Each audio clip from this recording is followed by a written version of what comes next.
안녕하십니까. 제19회 컴퓨터정보보안과 학술제의 사회를 맡게 된 이지윤입니다. 자리에 참석해주신 여러 교수님, 학생들께 감사 인사 드립니다. 19회 학술제가 되었는데, 그래서 저희들이 이번에 졸업생들 좀 초빙을 하고 여러분들 마음껏 즐겨주시기 바랍니다. 자, 이상입니다. 컴퓨터 정보보안과 학술제를 진심으로 축하드립니다. 학교 처음 들어오면 사람을 배웁니다라는 그 글귀가 있죠. 그러니까 사람을 배웁니다는 결국 한자로는 뭐 역지사지라고도 하고, 요즘은 공감 능력이라고도 이야기하잖아요. 서로 공감할 수 있는 이 능력으로 정말 훌륭한 도덕적 인간이 돼서 서로 해온 거를 공유하는, 그래서 즐기는 귀한 학습제가 되기를 바라면서 다시 한번 축하드립니다. 감사합니다. 학과장님께서 시상하도록 하겠습니다. 정윤영. 귀하는 한국복지대학교 컴퓨터정보보안과에서 주최하는 해킹 경쟁 대회에서 우수한 기량을 발휘하였기에 대리 수상을 진행하도록 하겠습니다. 나머지 내용은 같습니다. 축하드립니다. 2022년도 제4회 해킹 경쟁 대회에서 우수한 기량을 발휘하였기에 축하드립니다. 나머지 내용은 같습니다. 축하드립니다. 대상 최명승. 제4회 해킹 용진 대회에서 우수한 기량을 발휘하였기에 위와 같이 상장을 수여합니다. 대상 김성일. 나머지 내용은 같습니다. 이번 특강 주제는 네트워크 보안 엔지니어 직업 소개라는 내용으로 강연을 해주시겠습니다. 저희 회사에서는 보안 솔루션 컨설팅, 구축 기술 지원, 네트워크 컨설팅, 구축 기술 지원, IT 아웃소싱 등을 하고 있습니다. 이제 반도체 회사를 구축하기 위한 구성도이며, 장비 한 대가 고장이 나더라도 서비스가 지속적으로 진행될 수 있도록 구성을 하고 있습니다. 회사에서 주로 다루고 있는 장비로는 주니퍼 장비가 있고 IPS 장비, 회사에서 주니퍼를 중점으로 하다 보니까 주니퍼 자격증에 좀 많은 부분을 소유하고 있습니다. 이제 자격증을 취득하고 있으면 네트워크 회사에 취업하는 데 있어서 이제 많은 장점이 될 수 있습니다. 공휴일이랑 주말에도 일을 한다고 하셨는데, 일을 한 만큼 따로 휴가를 더 주신다고 하셨잖아요. 2시간 이상을 근무하게 되면 반차가 나오고, 4시간 이상을 근무하게 되면 연차 개념으로 하루의 휴가가 지워집니다.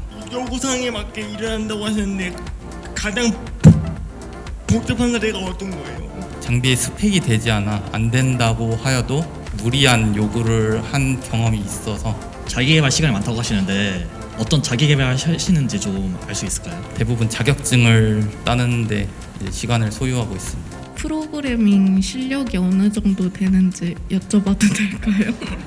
제가 가지고 있는 기술은 이제 파이썬을 주로 하고 있고, 혼자 출장을 나가시는 건지 아니면 팀 단위로 움직이시는 건지 궁금합니다.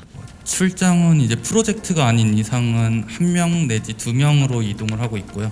환경에 맞춘 구성을 하기 위한 인원들을 투입하고 있습니다. 블록체인 기술을 활용한 전자 신원 인증 방법에 관한 연구라는 제목으로 서보성 학생이 발표하도록 하겠습니다.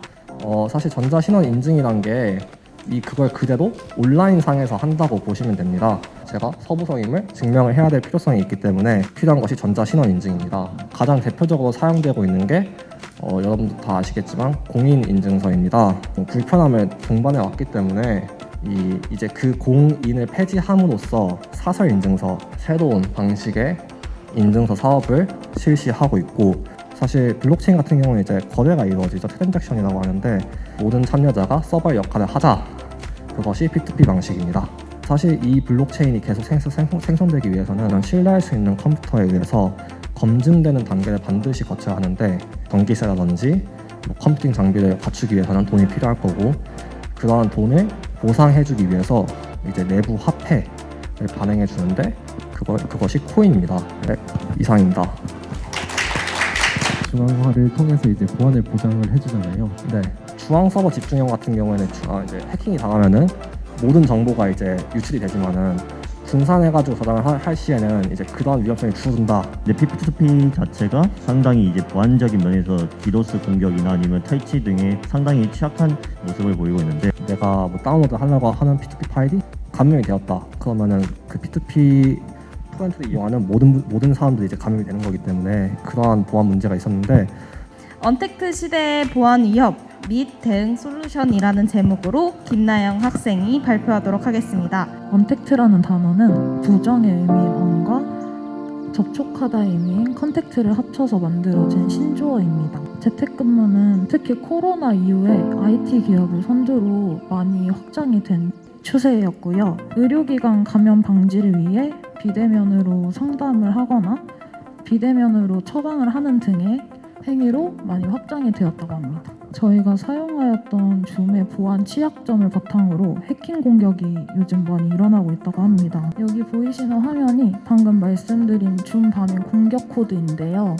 이 부분에 숫자를 입력하고 그 URL에 접속을 하게 되면 그에 상응하는 회의에 자동으로 들어가집니다. 핸드폰을 해킹하여 악성행위를 벌일 수 있는 공격입니다. 취약점에 대해 잘 알거나 설령 모른다고 해도 어느 정도 공격에 대한 대비는 할 줄 알아야 한다고 생각을 해서 우선 본인이 사용하는 어플을 모바일 백신 등의 툴을 이용해서 정기적으로 점검하셔도 됩니다. 수업 중이나 뭐 회의 중에 방해를 하는 기법이 있다고 들었는데, 혹시 그와 관련해서 실제로 일어난 사례라던가 이런 사건 같은 거 혹시 하나 알고 계신 거 있다면 알려주시면 감사하겠습니다. 되게 URL이 간단하고 누가 봐도 사용자 아이디에 9에서 10짜리 숫자로 그냥 난수를 집어넣기만 하면 돼서 이거는 살짝 줌에 특화된 공격 코드인 것 같고요. 가상화폐 거래 자동화 GUI 개발 과정에 대해 고봉성 학생이 발표하겠습니다. 보시다시피 변동성 돌파 전략이라는 주식시장에서 쓰는 전략을 활용해서 가상화폐 거래 자동화 툴 GUI 개발 과정을 논문으로 쓰게 되었습니다. 제한기법에서는 변동성 돌파 전략을 활용해서 코드가 만들어진 과정에 대해 발표를 할 것이고, 가상화폐 거래를 하면서 편하게 거래를 할 수 있는 방법은 없나 싶어서 그런 생각을 가끔씩 하고 있었는데, 평소에 관심이 있던 거에 대해서 논문을 쓰자라고 생각을 하게 되면서 이 주제를 선정하게 되었습니다. GitHub에서도 그냥 공유를 많이 오픈 API가 많고, 동물 입양 정보나 날씨 별의별 게 다 오픈 API로 있습니다. 오늘 시작 가격이 변동폭의 K배만큼 상승을 하게 되었을 때를 돌파 신호로 판단을 하고 매수를 하는 전략입니다. 레리 윌리엄스도 이 전략을 사용하긴 했지만 이 전략에만 의존하기만 하면 거의 도박이나 마찬가지다. 그 변동성 돌파 전략이 구체적으로 어떻게 손해를 줄이는지 궁금합니다. 변동폭이 올라온 상황에서 구매를 했다가 나중에 떨어진 상태로 매도를 할 수 있기 때문에 그때 한 번만 손실을 하게 되고, 만약 떨어지게 되면 구매 자체를 안 하기 때문에 손실을 줄여주는 전략입니다. 무하향으로 몇십 년 동안은 그려낼 것이다 라는 의견이 지배적인데, 이럴 경우에도 변동성 전략이 유효하게 적용할 것인가? 손실을 줄여주고 핸드폰을 계속 붙잡고 있는 단점을 줄여주는 전략이기 때문에 이거에만 의존하면 도박이라서 전략을 잘 짜고 차트를 잘 봐야 된다고 생각합니다. 언어 모델의 역사 및 동향이라는 제목으로 김현준 학생이 발표하겠습니다. 여러분들께 언어 모델에 대해서 간단하게 어떤 게 언어 모델인지에 대해서 말씀드리고, 매개 변수나 아니면은 이제 함수의 이름을 입력하면은 자동으로 AI가 나머지 코딩 부분을 코딩해 해주는 그런 도구예요. 그리고 이러한 언어 모델들이 어떻게 활용되고 있는가에 대해서 말씀을 드릴 거고, 문장을 모델이 예측을 해야 된다고 생각을 해봅시다. 다음 단어로 얼굴이 오는 상황이 60개가 있다고 가정을 하면요. 그래서 이 카운터 기반 접근 방식이 통계적 언어 모델의 주요 특징이자 주요 원리라고 말씀드릴 수 있겠습니다. 그 단어의 의미까지 어느 정도 집어넣어서 단어가 비슷한 것끼리 묶는 작업이 실행이 됩니다.